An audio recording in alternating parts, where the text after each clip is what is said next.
Hello बच्चों, चलिए प्रश्न को देखते हैं। प्रश्न है, अभिक्रिया के दर नियम की व्युत्पत्ति सामान्यतः अभिक्रिया की स्टोइचियोमेट्री द्वारा की जाती है। तो चलिए बच्चों इस प्रश्न की मुख्य अवधारणा की बात करें।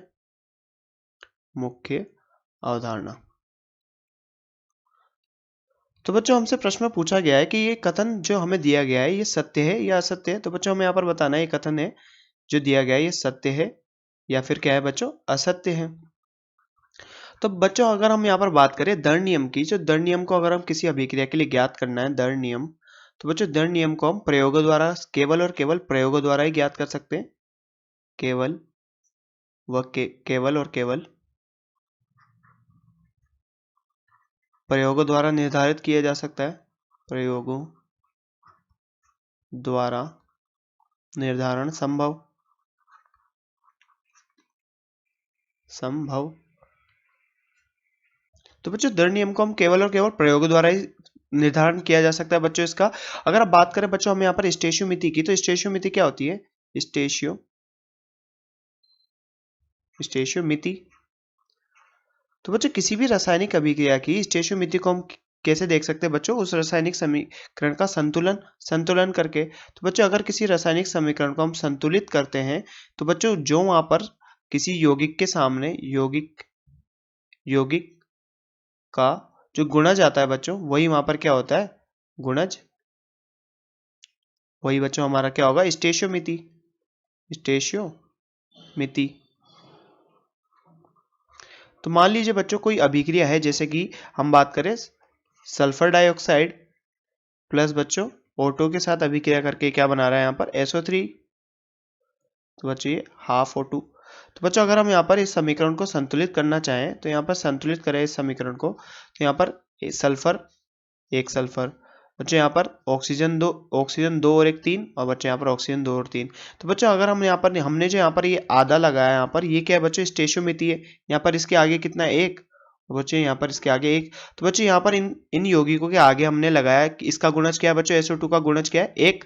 बच्चों O2 का गुणज क्या है? हाफ यानी 1/2। और बच्चों यहाँ पर SO3 का गुणज क्या है? एक। परंतु बच्चों यहाँ पर हाफ में अगर हम यहाँ पर कोई गुणज लेते हैं तो इसे मान्य नहीं होता। तो बच्चों हम यहाँ पर क्या करेंगे? इसके गुणज के आगे बच्चों यहाँ दो लगाएंगे, यहाँ बच्चों एक और यहाँ बच्चों दो। तो बच्चों अब इसकी रस समीकरण क्या मिति क्या होगी? दो।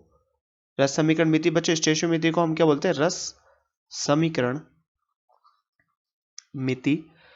तो बच्चों इस अभिक्रिया की अब रस समीकरण मिति की बात करें तो इन यौगिकों के आगे जो गुणज लगता है बच्चों, यही यहाँ पर रस समीकरण मिति होती है। अब बच्चों हमसे प्रश्न में बोला गया है कि अभिक्रिया की धर्म नियम की व्युत्पत्ति अभिक्रिया की स्टोइचियोमेट्री द्वारा की जाती है। तो मान लीजिए बच्चों हम यहाँ पर उदाहरण लें किसका? CH3 COO C2H5 ethyl acetate की। तो इथाइल एसीटेट बच्चों अम्लीय माध्यम में जल से अभिक्रिया करके अम्लीय माध्यम में बच्चों विघटित हो जाता है और क्या बनाता है बच्चों? यहाँ पर एसिटिक अम्ल CH3COOH प्लस बच्चों यहाँ पर एथेनॉल। अगर बच्चों अब हम यहाँ पर इसको संतुलित करें इस समीकरण को, तो इसकी स्टोइचियोमेट्री क्या आती है अभिकारकों की? यहाँ पर एक और एक। बच्चों यहाँ पर उत्पादों में एक एक। तो बच्चों ये इसकी रस समीकरण मिति जो संतुलित करने पर आई। अगर हम दिया गए कथन के अनुसार दर नियम को लिखे तो बच्चों दर क्या होगी यहाँ पर? के C2 या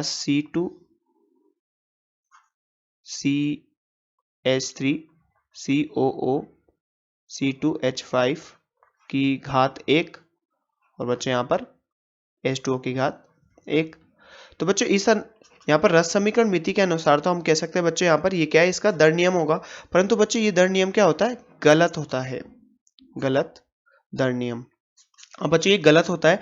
क्यों गलत होता है? कि बच्चों जो अभिक्रिया है, क्या अभिक्रिया है बच्चों? CH3 COO C2H5 plus H2O कौन से माध्यम में बच्चों? अम्लीय माध्यम में क्या देता है बच्चों? CH3 COOH यानी एसिटिक अम्ल प्लस C2H5OH।